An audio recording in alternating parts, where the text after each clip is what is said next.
Hello students, मैं संदीप सोम आपके साथ एक बार फिर से एक नए वीडियो के साथ आपके सामने हूं। और आज हम लेके चल रहे हैं टॉपिक है हमारा संधारित्रों का संयोजन।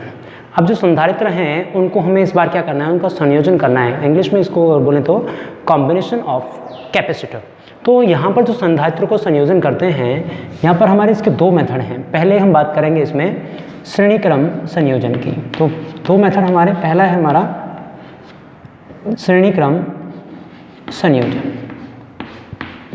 दो मेथड्स हम लेके चलेंगे। फर्स्ट वाला है हमारा क्या, श्रेणी क्रम संयोजन, और दूसरे मेथड की अगर हम डिस्कस करते हैं वो है हमारा समांतर क्रम संयोजन। समांतर और ये क्रम संयोजन। तो यहाँ पर हम डिस्कस करेंगे बारी बारी से।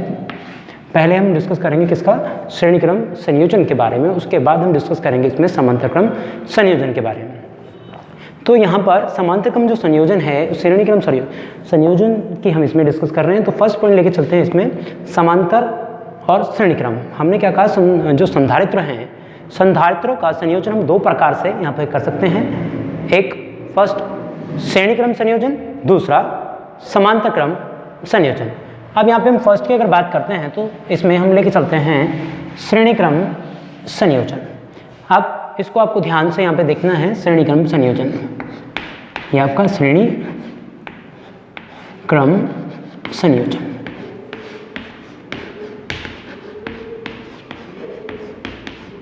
अब श्रेणी क्रम संयोजन करने के लिए हमें क्या चाहिए, दो या दो से अधिक जो संधारित्र हैं उनको एक साथ जोड़ना होता है। अगर सपोज करो हमारे पास माना तीन संधारित्र हैं, C1, C2 और C3। यहाँ पर तीन संधारित्र हमारे क्या हैं, ये एक क्या हो गया, ये हमारा संधारित्र कितना है आपका C1, ये हमारा संधारित्र कितना है आपका C2, और एक संधारित्र क्या है हमारा C3। तीनों आपके समान हैं, इनकी मोटाई भी क्या है आपका, क्षेत्रफल भी तीनों का समान है। अब हम क्या करते हैं, जो पहला संधारित्र है उस पहले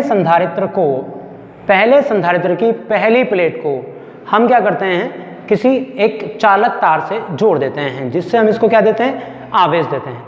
अब इस पर जैसे आवेश देते हैं तो इसके इस सतह पर क्या होता है आपका, प्लस आवेश फैल जाता है, और इसके इस वाली सतह पर क्या होता है, विपरीत प्रकार का आवेश, मतलब माइनस आवेश आ जाता है।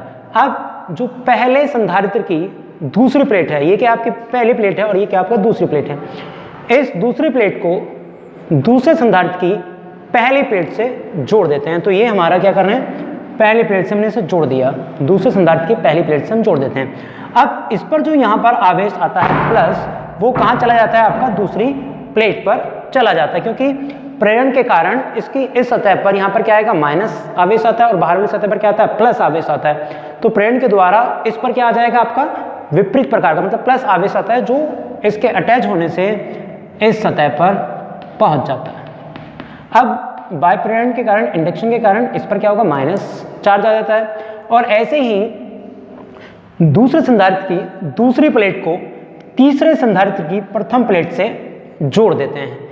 तीसरे संधारित्र की जो पहली प्लेट है वो दूसरे संधारित्र की दूसरी प्लेट से अटैच कर देते हैं। अब इस पर जो प्लस आवेश आता है वो भी क्या होता है, इस पर एक समान रूप से फैल जाता है, और प्रेरण के कारण इस पर भी क्या आ गया आपका, माइनस विपरीत प्रकार का आवेश आता है। और इसी तरह से अगर इसमें तीन संधारित्र की जगह 4, 5, 6 या 7, 8 कितने भी n संधारित्र जोड़ने हैं, तो इसी क्रम में शेष आप जोड़ते चले जाएंगे। अब जो अंतिम संधारित्र होगा, अंतिम संधारित्र की दूसरी प्लेट को हम क्या करते हैं, भू संपर्कित कर देते हैं, क्योंकि इस पर जो आवेश आएगा वो कहाँ चला जाएगा आपका, पृथ्वी में चला जाता है। अब यहाँ पर जो इस पर जो विभव होगा वो कितना होगा, यहाँ पे V1, इस वाले पे विभव होगा आपका V2, और इस वाले पे विभव होगा आपका V3।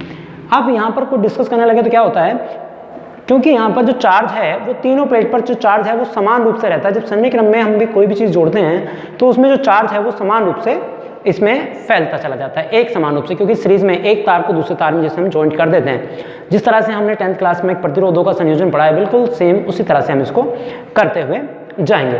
तो यहाँ पर हमें क्या देखना है, तो हमारा जो कुल विभव है, तो V बराबर कितना है आपका, V1 प्लस V2 प्लस कितना आपका V3 है, तीनों में, क्योंकि यहाँ पर पहले वाले के विभव कितना V1, दूसरे वाले के लिए विभव V2 और तीसरे वाले के विभव V3।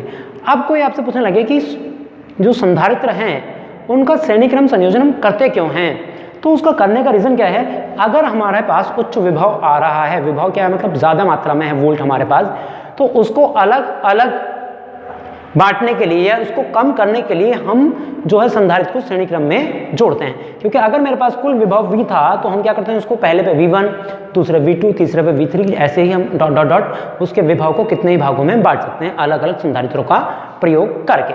अब आप जानते हैं यहाँ पर हमारा क्या आ गया, V बराबर V1 plus V2 plus V3, ये हो गई आपकी इक्वेशन नंबर कितनी, फर्स्ट। अब हमें क्या करना है यहाँ पर, अगर यहाँ पर हम करते हैं कि जो आप जानते हैं C बराबर या Q जो है, Q बराबर क्या होता है आपका CV होता है, तो यहाँ से मुझे किसका मान निकालना है V का, तो V बराबर कितना आ जाएगा Q अपॉन C। अब इसी तरह से यहाँ पर पहले वाले पर, क्योंकि चार्ज तो मैंने कैसे बताया आपको समान रहेगा, अब जो पहला संधारित्र है वो कितना C1 C2 है और उन पर विभव कितना V1 V2 V3 है और चार्ज क्या आपका समान है, तो उस कंडीशन में यहाँ पर जो V1 का मान है वो कितना हो जाएगा यहाँ पे Q अपॉन C1। इसी तरह से अगर मैं यहाँ देखूंगा V2 पर तो कितना आ जाएगा Q अपॉन कितना C2। ऐसे अगर मैं V3 पर देखूँ तो यहाँ पर कितना हो जाएगा Q अपॉन C3 हो जाता है। अब हमें क्या करना है, इन V1 V2 और V3 और V की वैल्यू को उठा के समीकरण नंबर 1 में रख देना है। जैसे हम इसमें रखते हैं तो यहाँ पर V इक्वल टू कितना Q अपॉन C1 प्लस यहाँ पे कितना Q अपॉन C2 प्लस यहाँ पे Q अपॉन कितना आपका C3 आ जाता है। अब देखिए चूंकि यहाँ पर देखें Q V बराबर भी क्या होता है Q अपॉन C होता है, तो यहाँ पर भी हम क्या लेंगे Q अपॉन C और इस पूरे में से Q को हम क्या लेंगे कॉमन लेंगे। अब जैसे हम कॉमन लेंगे तो यहाँ पर हमारा क्या होगा 1 अपॉन C1 प्लस 1 अपॉन कितना आपका C2 प्लस 1 अपॉन आप क्या लेके चलेंगे इसमें C3 लेके चलेंगे। अब यहाँ पे देखिए जैसे आप देखेंगे इसमें यहाँ से Q से Q आपका कैंसिल हो जाएगा, तो यहाँ पर 1 अपॉन C जो है वो किसके इक्वल हो जाएगा 1 upon C1 plus 1 upon C2 plus 1 upon कितना आपका यहाँ पर C3। तो ये हम इसको जो C है यहाँ पर हम चाहें तो इसको C के साथ में क्या लगा सकते हैं, इसमें S लगा सकते हैं। S मतलब सीरीज, श्रेणी क्रम संयोजन को क्या बोलते हैं सीरीज कॉम्बिनेशन, ठीक है। तो यहाँ पर ये हमारा मान निकल गया। अब अगर इसमें सपोज करो हमें इनके कैलकुलेशन निकालना, CS का जनरल मान निकालना है, तो आपको इस कंडीशन में क्या लेना पड़ेगा, यहाँ पे एलसीएम लेते हैं। जैसे एलसीएम अगर हम लेके चलें तो यहाँ पे क्या आ जाएगा C1 C2 और C3। जैसे हम इस चीज़ को डिवाइड करते हैं तो यहाँ पर क्या होगा C2 C3 प्लस इससे डिवाइड करेंगे कितना C1 C3 और यहाँ पर C1 C2। तो यहाँ पर अगर हम CS का मान निकालने लगे, CS जो श्रेणी क्रम संयोजन का मान है, उस कंडीशन में यहाँ पर जो हमारा मान होगा वो क्या होगा उल्टा, तो C1 C2 C3 और अपॉन में क्या आ जाएगा C2 C3 plus C1 C3 plus C1 C2। तो ये हमारा क्या आ जाएगा, इनका मान हम आसानी से निकाल सकते हैं। अगर ऐसे ही सपोज करो इसमें यहाँ पर तो हमने 3 संधारित्र जोड़े थे श्रेणी क्रम में, अगर सपोज करो यहाँ पर n संधारित्र आपके जुड़े हों तो उस कंडीशन में हमारा मान क्या होगा। अगर यहाँ पे सपोज करो n है तो हमारा उस कंडीशन में मान क्या होगा, जो 1 अपॉन C है वहाँ पर 1 upon C1 plus 1 upon C2 plus 1 upon कितना आपका C3 और ऐसे चलता चला जाएगा यहाँ पर 1 अपॉन Cn तक आपका चलता चला जाएगा। और अगर आप इसको सबको क्या करना है, यहाँ पर C1 C2 C2 की वैल्यू निकालनी है तो आप इसको यहाँ पर तो 1 अपॉन C जो है वो इक्वल टू हो जाएगा और यहाँ पे समेशन लगा सकते हैं I इक्वल टू 1 टू कहाँ तक अप टू n और यहाँ पर 1 अपॉन क्या लिख सकते हैं इसके साथ CI और I की वैल्यू क्या हो गई आपकी 1 से n तक, क्योंकि I की वैल्यू क्या रखेंगे एक बार 1 एक बार 2 एक बार 3 एक बार 4, सेम सीक्वेंस आपका चलता चला जाएगा। यहाँ पर कुछ इंपॉर्टेंट फैक्ट्स आपको ध्यान रखने ज़रूरी हैं। अगर इन सब का योग आपको लेके चलना है तो इन सब का योग आप इस तरह से यहाँ पे इसको C को आप CS यहाँ पे CS बोल सकते हैं। S का मतलब यहाँ पे सीरीज कॉम्बिनेशन से है। एक बार वापस से इसको आप देख लीजिए, क्योंकि इसमें क्या करना है हमें श्रेणी क्रम जो संयोजन है हमारा जो सीरीज कॉम्बिनेशन उसमें क्या लेते हैं हम, माना हमने 3 संधारित्र आपके लिए C1 C2 और C3। अब ये C1 C2 और ये C3 है, तो हमने क्या किया, जो प्रत्येक जो प्लेट होती है C1 C2 जो संधारित्र हैं प्रत्येक में 2 प्लेट्स होती हैं, तो हमने जो पहला संधारित्र पहले संधारित्र की पहली प्लेट को हमने किसी चार्ज से जोड़ दिया। मान लीजिए चार्ज कितना है आपका प्लस Q है यहाँ से। अब पहले संधारित्र पर जैसे हम आवेश देते हैं तो इसकी सतह पर जो प्लस क्यू आवेश है वो यूनिफॉर्मली डिस्ट्रीब्यूट हो जाता है, एक समान रूप से फैल जाता है। और इंडक्शन के कारण, वायुप्रेरण के कारण इस पर क्या होता है, इसकी जो दूसरी प्लेट है, पहले संधारित्र की दूसरी प्लेट पर विपरीत प्रकार का, मतलब प्लस है तो माइनस, माइनस है तो प्लस चार्ज यहाँ पर आ जाता है। अब इसके बाहर की सतह पर क्या आएगा, प्लस आता है, लेकिन क्या है, दूसरी जो प्लेट है पहले संधारित्र की वो दूसरे संधारित्र की पहली प्लेट से अटैच है, तो ये वाला जो चार्ज यहाँ पे आता है वो कहाँ चला जाता है, इस पे चला जाता है और यहाँ पर ये समान रूप से फैल जाता है, फिर प्रेरण के कारण इस प्लेट पे आ जाता है। तो पहले संधारित्र की जो दूसरी प्लेट है वो दूसरे संधारित्र की पहली प्लेट से, ऐसे ही सेम सीक्वेंस में दूसरे संधारित्र की दूसरी प्लेट जो है वो तीसरे संधारित्र की पहली प्लेट से जुड़े हैं, और इसी तरह से आप इसमें बहुत सारे संधारित्र को जोड़ सकते हैं। और यहाँ पर हमें क्या करना है, जो अंतिम संधारित्र होगा उसकी दूसरी प्लेट को हम क्या करते हैं, भूसंपर्कित कर देते हैं, जिससे विभव का मान हमेशा क्या होता है, कुछ कम हो जाता है। तो हमें क्या देखना है, श्रेणी क्रम संयोजन जो है हम क्यों यूज करते हैं, अगर हमें उच्च विभव मिलता है तो उस विभव को बांटने के लिए हम श्रेणी क्रम संयोजन का उपयोग करते हैं। अब जैसे हमने ये देखा तो जो प्लेट की जो संधारित्र C1 है उस पर विभव कितना है आपका V1, इस पर विभव कितना है आपका V2 और इस पर विभव कितना है आपका V3। तो आप यहाँ पर कुल विभव अगर मैं बात करूँ तो V1 + V2 + V3, तो जो कुल विभव था अगर हम जनरल ऐसे कहें तो V1, V2 और V3 में हमने बांट दिया था। अब जानते हैं आप Q बराबर क्या होता है आपका CV, क्योंकि ये क्या एक संबंध है धारिता और आवेश में, क्योंकि जैसे जैसे हम आवेश बढ़ाते हैं ऐसे ऐसे V का मान बढ़ता चला जाता है। तो यहाँ पे Q समानुपाती V के होता है, जैसे समानुपाती हटाते हैं तो क्या आता है, कांस्टेंट आता है और उसका मान क्या है आपका V है, C है सॉरी। तो यहाँ पर तो C का मान निकालना है तो हमें क्या चाहिए, इसमें निकालने के लिए V चाहिए। तो V बराबर कितना हो जाएगा यहाँ पे, Q/C।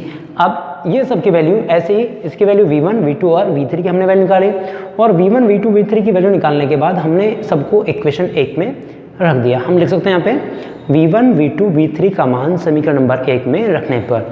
अब जैसे हम समीकरण नंबर 1 में रखते हैं तो यहाँ पे V बराबर कितना, Q/C1 + Q2/C2 Q/C3।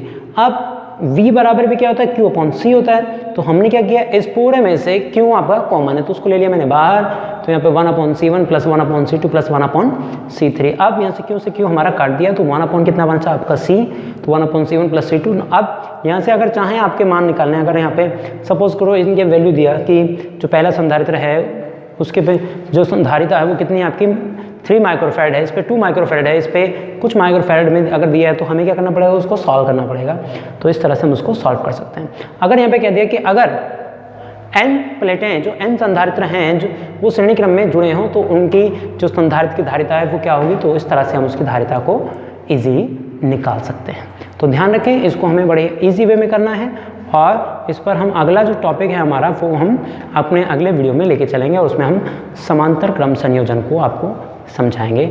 और इसके बाद हमारे इस चैप्टर्स में 1-2 टॉपिक बहुत बड़े भी हैं, क्योंकि हमारा इसके बाद जो टॉपिक आएगा वो आएगा energy store in a capacitor, ठीक है, संधारित्र में संचित ऊर्जा, और उसके बाद इसमें रिडिस्ट्रीब्यूशन ऑफ चार्ज, ठीक है, चार्ज का वितरण आएगा, पुनः वितरण, और उसमें लॉस, एनर्जी लॉस कितनी होती है वो हमें निकालना है।